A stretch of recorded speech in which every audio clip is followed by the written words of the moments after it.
Ha ha ha! I'm gonna burn the entire village down, and I have a cool scar! Why? Huh? What do you mean?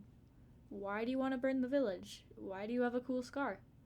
Because I'm evil? Why are you evil? Well, shoot, I don't know. Hello sillies, D the Dot again. So for this video, I highly suggest you check out my character development video and my backstory video first. Once you have a good backstory for your character, come back and I'll tell you how to turn that into an evil, modern story. Really quickly, please consider joining my Discord server and check out my new webcomic, Silly Cats Co.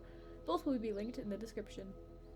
Okay, so you have your character and you know what happened to them in the past. How does that affect them in the present? A good villain has to hit the following criteria: meaningful, threatening, and determined. Meaningful.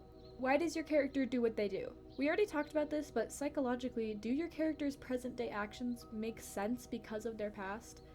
Obviously, their past shouldn't be an excuse for their horrible actions, but if there's nothing at all pushing them to be evil, why the heck are they evil? For this entire video, I will be using Best Boy Zuko as an example, because he is a super complex and well-written character, but also because I love him. We all know this by now. But anyways, if you haven't seen Avatar, A, go watch it, B, beware there are gonna be some spoilers. I will put timestamps to skip to every time I talk about Zuko so you can skip. What makes Zuko a meaningful villain? Well, when we see his past, we see that he is rejected as a child by his father, teased and mocked by his sister, and his mother dies, leaving him with nobody to support him. He strives to please his father, but he's disappointed every time. Azula gets all the recognition. Zuko is left completely neglected, so in the future he tries to become recognized by his family again by searching for the Avatar. He has this whole honor complex set up because of his need for any amount of attention. So although he does some bad things and you really hate him at the beginning of the series, his actions make sense because of how he was treated. The next criteria to make sure your character is threatening. Does your character even hold any amount of threat towards your protagonists? If they achieved their goals, would the protagonist even be affected? If you answered no to either of those, you have to rethink some things. Your villain is not just a silly distraction. The whole point of a villain is to impose a threat on your protagonists.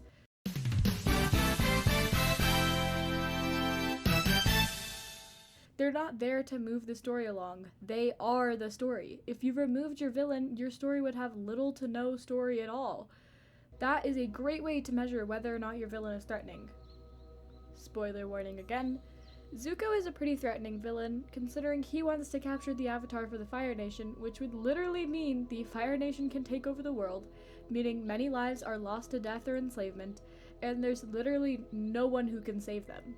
So yeah, without Zuko kicking off the series with a good threat, Avatar would pretty much be nothing.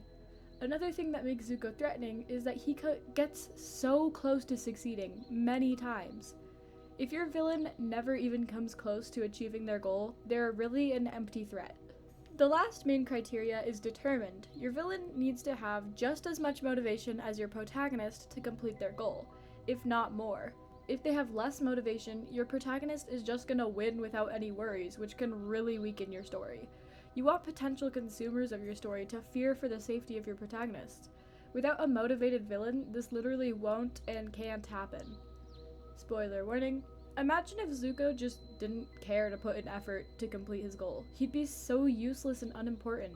But no, he is an insanely motivated character, even risking his life multiple times just for the chance to capture the Avatar.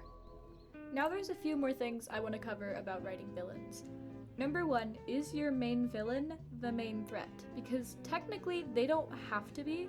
You can have an antagonistic character who poses as the main threat of the series when they're actually not. Like they have a superior, or maybe there's a non-character threat that's worse than the villain.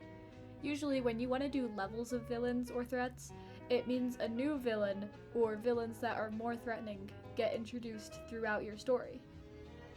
Number 2, if you want to make a redeemed villain, make your villain redeemable. Let's just be honest, some characters literally don't deserve a redemption arc no matter how much they apologize and try to fix things. So if you want to make a villain that's redeemable, make sure they actually have redeeming qualities outside of a good personality. Because a good personality is nothing, it has nothing to do with their actions and intentions. Okay, so this was gonna be the part where I literally rambled about Ginu from K-pop Demon Hunters for the rest of the video for like 4 minutes straight. I'm not even exaggerating here. But I felt like that was a little janky, not very important. It was just me trying to get my thoughts about whether or not he should be redeemed on paper.